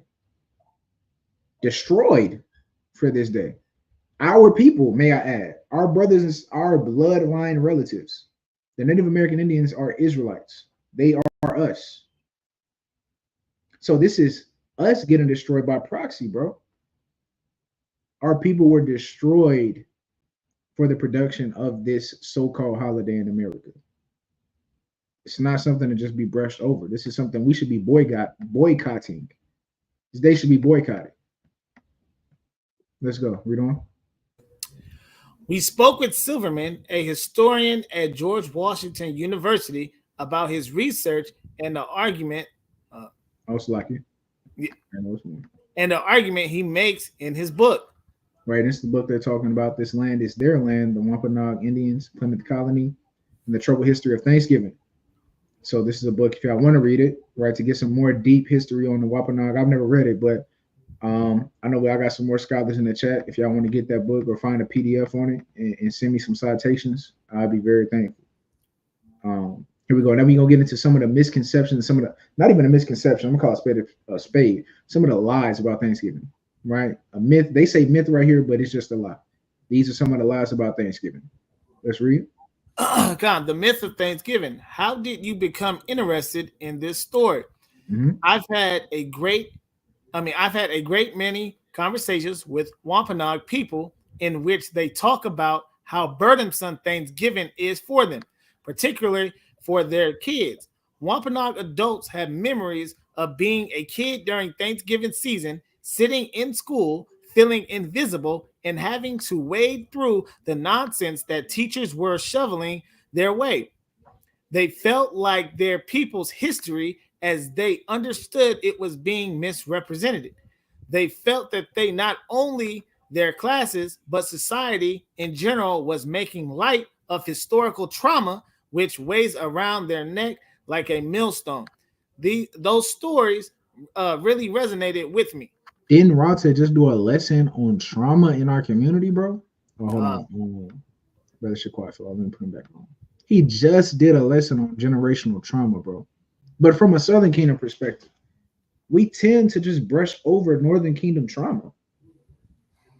Like, you got to think about it. Imagine being one of our Native American brothers or sisters in class, and y'all in history class one day, and y'all start learning about the darn Thanksgiving and the Pilgrims and the Indians, and your white teacher is teaching you that the Europeans came over here and shook hands with your ancestors that may have been one of your great grandfathers who got killed by smallpox, that they gave them on purpose. Imagine that. And then sitting in a classroom and having to listen to that BS rhetoric being taught and everybody eating it up. And you have to deal with that every single year at this time of year. Imagine that. Imagine that. It's the same way they make light of our 400-year slavery. It's the same feeling. That same feeling you get when you talking about how our ancestors was raped, robbed, families being torn apart, little children being taken from their mothers and fathers, never to be seen again, sent to another plantation. Having certain men go to a completely different plantation and breeding women. I mean, we had literal breeding. It's the same thing. That same stabbing sensation you feel in your stomach. That's the same thing our 10 tribe brothers and sisters feel, bro. And we just go year to year, and then we play it off. oh, this is just a day, where we come in and no, bro, I'm not doing it. We can do that on another day. How about we dedicate this day to fasting? How about we start changing the customs of these days? How about we fast for our brothers and sisters on what happened this day? How about we do that? How about we not eat on this day? How about we fast and think about it and teach our children these stories so they know the true history of what happened to their people? That will make a complete shift in the community. And we're not doing this no more. We're not gonna sit here and stuff our faces this whole day. No, we're gonna fast today. We're gonna fast on Thanksgiving, bro. We're gonna remember our brothers and sisters who were murdered for this. You understand? So, anyways, I get frustrated, especially with Thanksgiving, bro, because everybody always play it off like it just ain't nothing, like nothing happened. Like, yeah, we know that a whole race of people were almost genocided, but it's just a day that we're off work and we're gonna cook a big feast and talk about how thankful we are for where we are in life right now. No, bro. Why you don't teach this on Thanksgiving? Why you don't have everybody come over and y'all have a lesson on this? Before we do anything, let's talk about this first. Let's talk about this. I digress. Let's keep reading. Khan, what is the Thanksgiving myth? The myth is that friendly Indians, unidentified by tribe, welcome the pilgrims to America, teach them how to live in this new place, sit down to dinner with them, and then disappear. They had off America to white people so they can create a great nation dedicated to liberty, opportunity, and Christianity for the rest of the world to profit. Hold on, let's slow down. They handed off America to Esau so that they could, quote unquote, make America great. Like Donald Trump is saying, make America great again. This is what he's referencing. That's what he's referencing right here. This America. He called them the good old days. Oh, Salaki, go ahead, King. What'd you say? No, he called them the good old days. That's what he called it. This is what he referring to. These are the good old days for America, right? When the white man was raped, robbing, and pillaging everywhere he set his foot on. This is the great America he's referring to. Right? I know I've been going hard on Kamala, but don't think I don't know that Donald Trump is a evil, wicked devil. He is. He is just that. Satan in body. That's what white people are. Understand this. We are a spiritual war, and I say this all the time. In order to be in war, you got to know who you're fighting. You got to know who to send shots at. Don't get it twisted just because we've been going hard on Kamala. They both devils. Both of them. Both heathen devils. Anyways. This is our great nation. Oh, go ahead, Salaki. No, Salaki. It's crazy. The fact that you just brought that out. I was at work, and it's a guy. He's like he's in his early 70s or whatever, and he's from Mexico, and he said they're building Taco Bells in Mexico. Like what? How disrespectful is that, bro? Yo, what? Man, listen. So, oh my God, so think about how the pilgrims come over to America saying, "Hey, y'all not doing it right. We can make y'all greater." Like, wait a minute, what you mean? Like, this is how we do us. So even today in Africa, Edomites trying to take over Africa from South Africa on up. You know what I'm saying? Like, hey, we don't like how y'all doing what y'all do.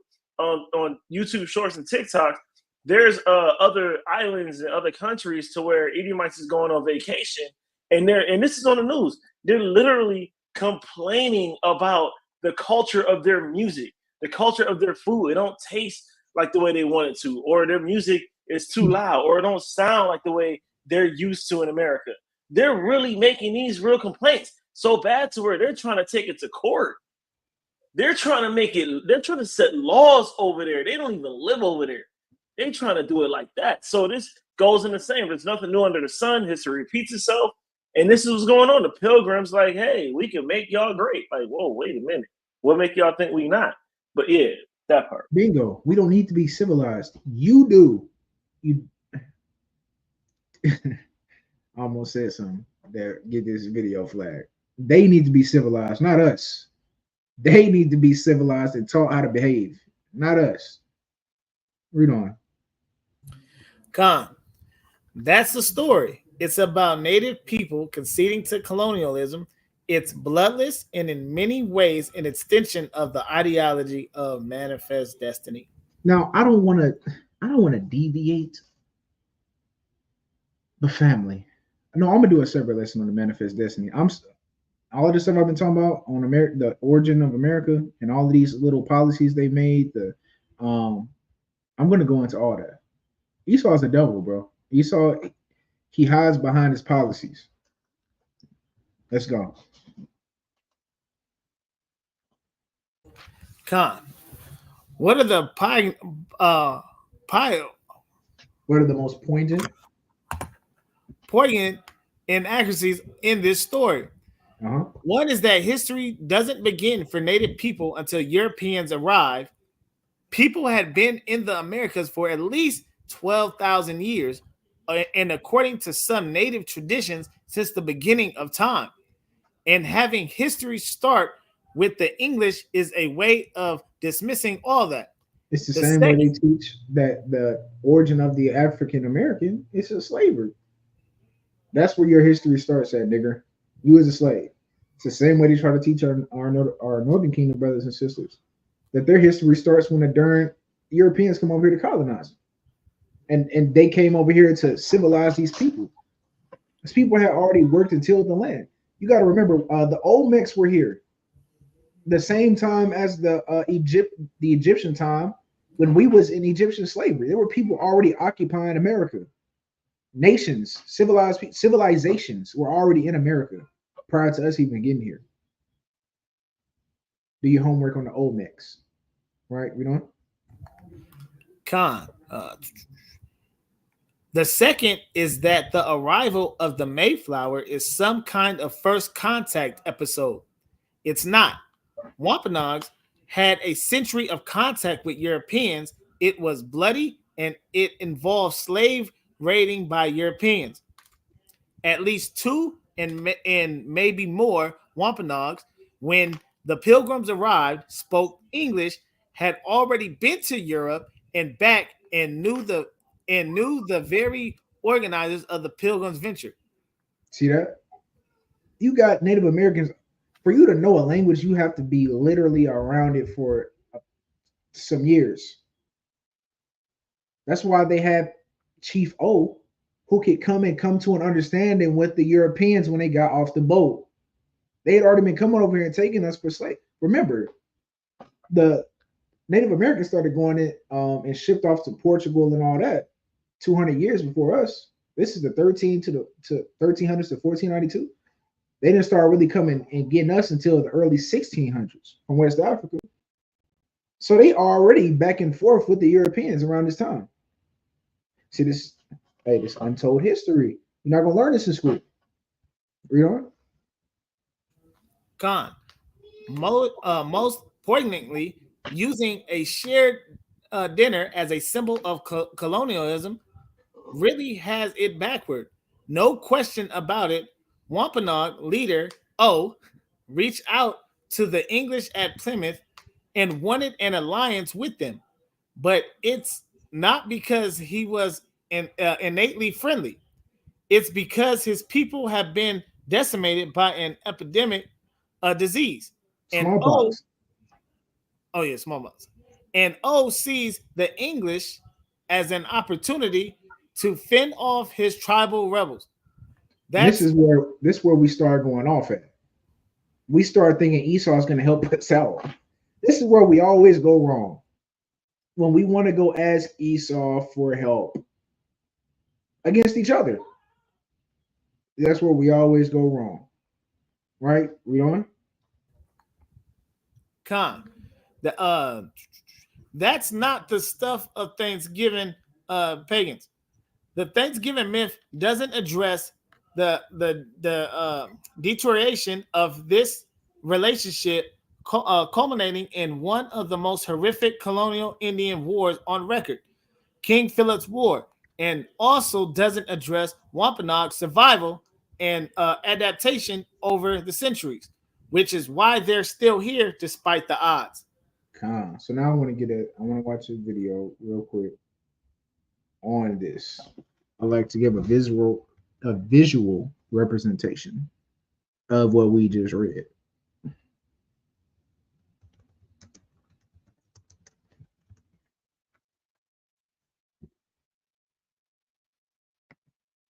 Here we go.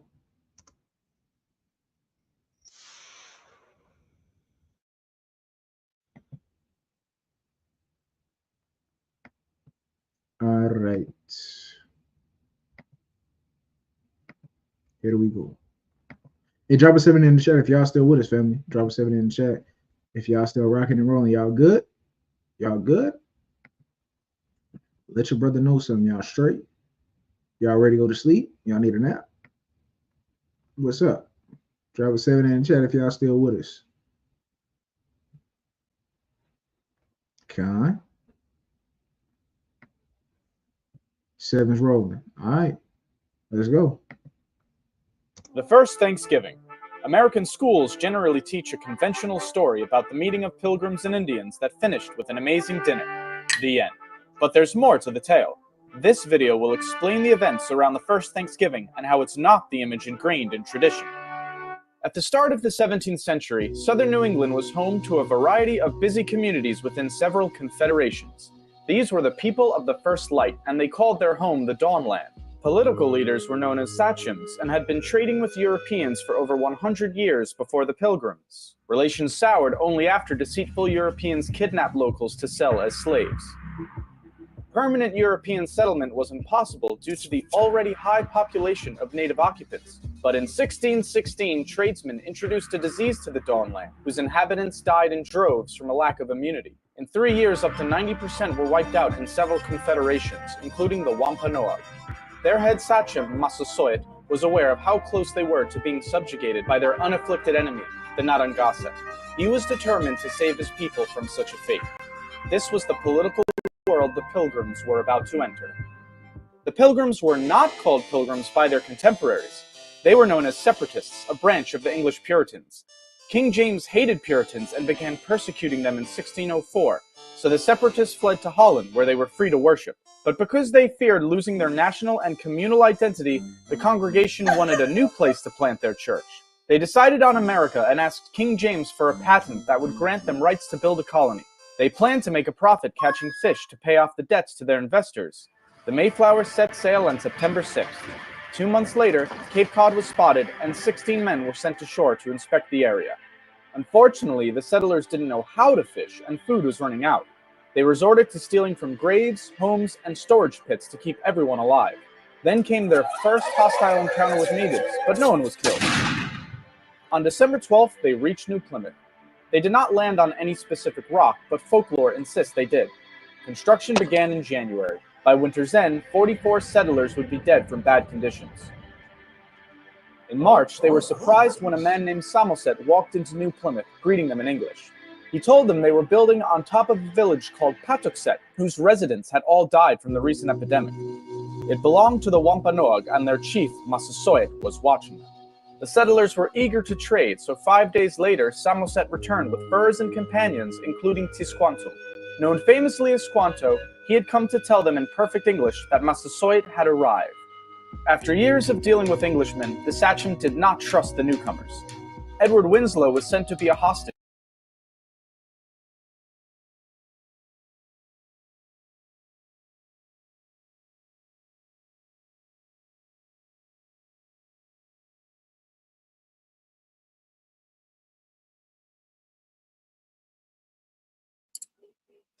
Yeah, your mic is muted out. Salakia, a brother give me never trust thine enemy.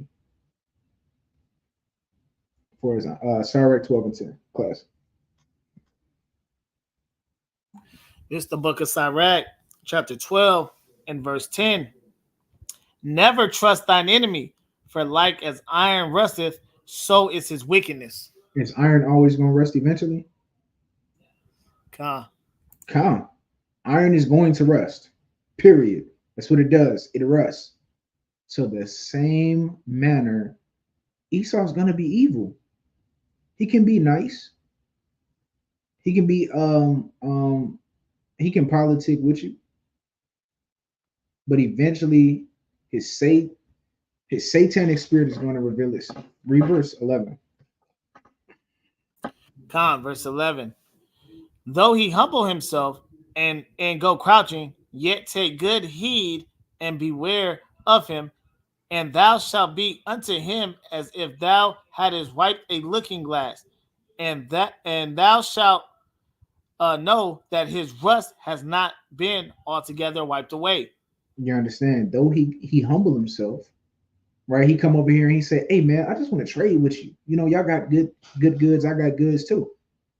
And look what happened to us. Once we started making agreements with him, he started coming over here and snatching us and sending us into slavery. Came over here and took us by force. Never trust thine enemy. This is what we're trying to preach to our people to this very day. Please stop putting your trust in this man. Please, we're begging you. Has not history taught you enough? His history has been indicative of his nature. Everywhere he goes. Let's go to First Maccabees, right? Let's go to First Maccabees, chapter 1, and verse First Maccabees 1, and let's go to verse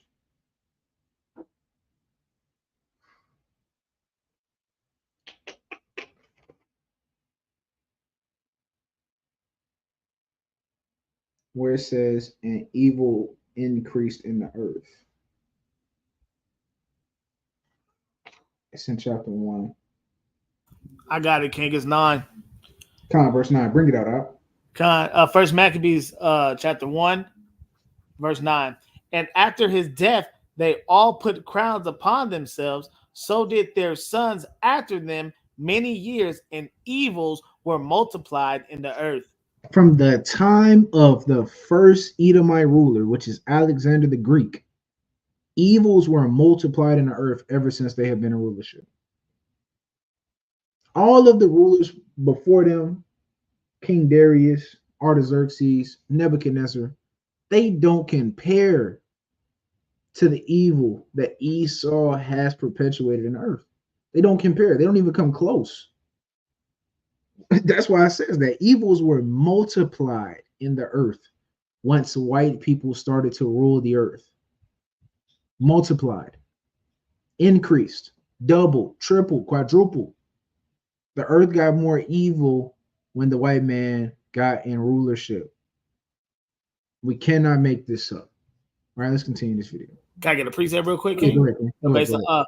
Proverbs chapter 29 and verse 2. When the righteous are in authority, the people rejoice.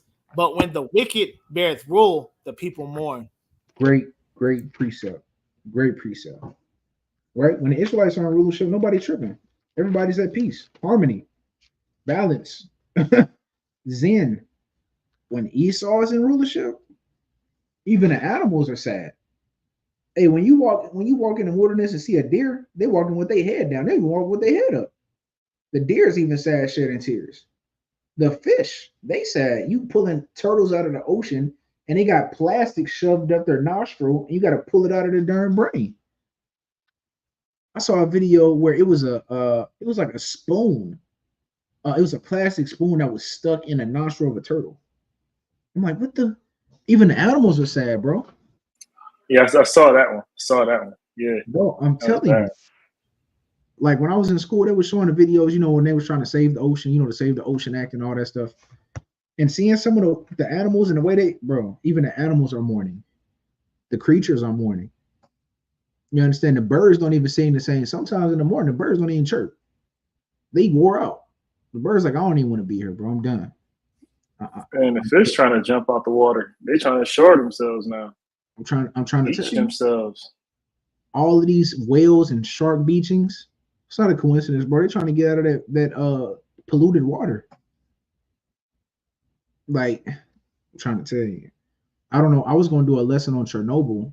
If y'all brothers familiar with what happened at Chernobyl, the nuclear reactor event, bro, that land won't be able to be inhabited for another. How many years will it take for Chernobyl to be inhabited? How many more years until Chernobyl? That's why in the kingdom, man, we gonna get that peace for real. You know what I mean? We gonna rule. They're gonna be a thing of the past. That's a fact. So here it is. So Chernobyl will be habitable again in about 20,000 years, bro. 20,000 years. This is what the white man did. The Russians had a nuclear I was watching a documentary on HBO Max. It's called Chernobyl. On what happened at Chernobyl in Russia. Bro, they had a nuclear reactor that they blew up on purpose. And now they have a city that would be uninhabitable for 20,000 years because of the radiation. And there's only, I believe, last time I checked, was 100 some odd survivors from Chernobyl, and I think they all have cancer. But I was going to do that lesson on Chernobyl just to show you like how the last days is going to look, how the scriptures say that that America will be a wasteland and it will be uninhabitable. It's because of the nuclear warfare that's going to happen in America, bro. You won't be able to live here. It's the same way in Chernobyl. Chernobyl won't be able to be inhabited for our lifetimes or our children's lifetimes. 20,000 years, bro. 20,000 years, bro. Anyways, I digress. Any other precepts y'all wanted? Y'all good? All right. And declared the settlers' peaceful intentions. Satisfied, Massasoit walked into New Plymouth and was regally greeted by the governor. A peace treaty was created, ensuring mutual protection if attacked by enemies. With the help of Squanto, New Plymouth settlers began to fare better. He taught them how to grow crops and was absolutely vital as an interpreter. To the separatists, he was a gift from God. But in fact, Squanto had been kidnapped from Patuxet in 1614 and shipped to Spain to be sold into slavery. He ended up in London at the home of a merchant who taught him English and arranged for Squanto's return to the Dawnland in 1619. But Patuxet was now gone, wiped away by the epidemic. Massasoit took him in with suspicion because of his years abroad, but needed a translator to parley with the newcomers. He eventually sent his warrior Hobamok to live among the settlers and keep an eye on Squanto. By fall, the settlers had a bountiful harvest and a feast was held to celebrate. Massasoit showed up with 90 warriors and 5 deer for the meal. For 3 days, the English and Wampanoag ate and entertained one another. This was the famous first Thanksgiving children learn about in school. However, the word Thanksgiving would not have been used by these settlers to denote a harvest feast. For Puritans, a day of Thanksgiving was a day of fasting while giving thanks to God in prayer. But the story of Pilgrims and Indians does not end here. During New Plymouth's first year, Squanto had been up to something. Realizing his substantial power as the only English speaker of his people, he conceived a plan to overthrow Massasoit. He persuaded locals he could command the English to make war or peace at his will. Hobamok was suspicious of Squanto and warned Governor Bradford. Soon enough, they discovered Squanto's plot and informed Massasoit, who was furious. He demanded Squanto be handed over for a swift execution. Bradford refused. The interpreter was too valuable to give up. But according to the treaty, Squanto's life belonged in the hands of his sachem. Bradford finally conceded. He was about to hand over Squanto when an unidentified ship appeared. The alarm it caused delayed Bradford and worried Massasoit's envoys. Angered and impatient, they left. The ship carried 60 Englishmen planning to build a colony near Boston. They abused the Massachusetts locals, initiating a conspiracy to kill the colonists. Warned about the plot, New Plymouth's leaders launched a preemptive strike to save their impudent countrymen. It brought peace for a time. In that time, more Puritan settlers arrived, soon outnumbering the natives. And while the Pilgrims' Treaty with Massasoit lasted until the sachem's death, other Puritans were not concerned with such alliances. Their fanatic religious principles ensured no peace between the two cultures could last. To Puritans, Native Americans were the other, wild, savage, godless. With such an ideology, the outcome was inevitable. If they did not convert to Christianity and surrender their cultural identity, they had to be eliminated. The first Thanksgiving was a brief moment of harmony between two worlds, but sadly it was short-lived. The capitalist opportunities the Dawnland presented, combined with zealous puritanical beliefs, were incentive enough to wipe away the native inhabitants. There is nothing wrong with sharing a feast of thanks with loved ones, but remember the true events that started the holiday, and not the fairy tale. See that? A day of betrayal, backstabbing, murder, pestilence, and genocide, bro. That's Thanksgiving for you. Right? That brother Squanto, That brother got influenced by his enemy and then tried to backdoor his own people because of the influence of his enemy. Do you understand? I wish I'm going to Christmas, but we already been on here 2 whole hours. So I'm going to rest it right there. And I'm going to do a separate lesson about Christmas, which Christmas needs its own lesson by itself. Anyway, Christmas is, we're going to see. Christmas is evil, bro. Christmas is diabolical. Christmas is very diabolical, bro. Very diabolical. Anyways, all praise to the Most High Yahweh. In the name of His only begotten Son, Hamashiach Yahweh Shai. Pray you all were edified today. Did brothers have any closing remarks, any closing precepts? Khan, feel free to follow or subscribe to Believers of the Way Dallas YouTube channel. We have plenty of videos on there, more to come. And, let me pull up your page real quick and share my screen. And those that have TikTok, follow Believers of the Way Dallas on TikTok as well. And I got plenty more things to put up on that too. And thanks for tuning in, you know. And Most High willing will be here next Saturday. John, y'all go subscribe to my boys, Believers in the Way Dallas. All praise to the Most High. All praises. So yeah, family. Thank y'all for tuning in. We appreciate y'all again. All praise to the Most High. Lord willing, we see y'all next week for another Shabbat. And again, fight paganism, bro. Fight westernization. Come back to the law, statutes, and commandments. Repent, turn away from your evil deeds and your sin, and serve the true living God in truth and sincerity. All praise to the Most High Yahweh, B'Shem Hamashiach Yahweh Shah. Shabbat Shalom. Took a step in my life, I'm standing 10 toes. Approaching trials and tribulations like a king do. Always focused and working up on my end goal. Charge it to the game before I ran into that end. Shout out my elders working, trying to get together, making sure we do it better. Free us from this wider pressure. My people catching cases, double life he facing. Scattered all across the world, I see familiar faces. Say we all.